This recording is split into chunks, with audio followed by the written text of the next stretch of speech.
বন্ধুরা দেখুন সহজ উপায় বাড়িতে নিরামিষ বাংলার রেসিপিটা কেমন করে বানিয়েছি তা দেখুন।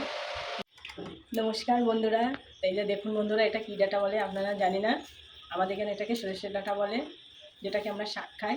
আমি নিরামিষ করবো একটা ডাঁটার তরকারি দিয়ে। এই যে কাঁঠালের আটি দিয়ে আমি ডাঁটাটা কেটে নেব। ডাঁটাটা কিন্তু খেতে দারুণ লাগে, মিষ্টি হয়, কিন্তু এতটাও মিষ্টি হয়নি এখনও। কেটে নিই ডাঁটাটা প্রথমে। বন্ধুরা এদিকে আমি সব কুটে বেছে ধুয়ে নিয়েছি। এই যে দেখুন ডাঁটার সঙ্গে কী কী যাবে: আলু, ঝিঙে, কাঁঠালের আটি, আর এই যে সরষের ডাঁটা। শুকনো লঙ্কা দেবো, পাঁচফোড়ন দেবো, তেজপাতা, আর সবজিগুলো দেবো, ডাঁটা দেবো,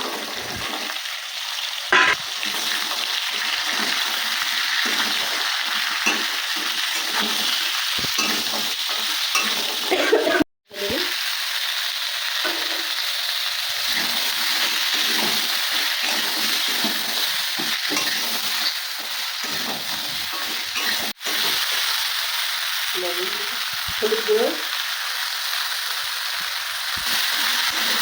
একটু ভালো করে একটু কষিয়ে নিতে হবে। এটা একটা নিরামিষ দারুণ একটা রেসিপি।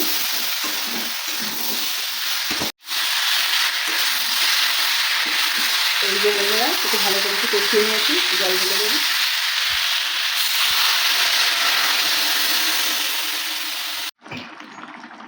এদিকে দেখুন আটিটা অনেক সিদ্ধ হয়ে গেছে। ডাঁটাটা আমি একটু চিনি দিয়ে দেবো, একটু ডাঁটাটা একটু কচি ডাঁটা।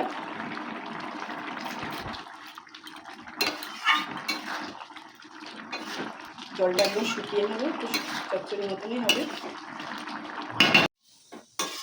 এই দেখুন আমার তরকারিটা হয়ে গেছে, এইভাবে একটু মাখা মাখা করেছি, ঢেলে নেব।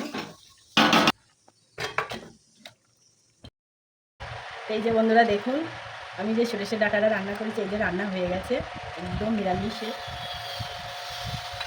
আটিটা দেখুন কেমন গলে গেছে, খেতে কিন্তু খুবই অসাধারণ লাগে এই ডাঁটাটা।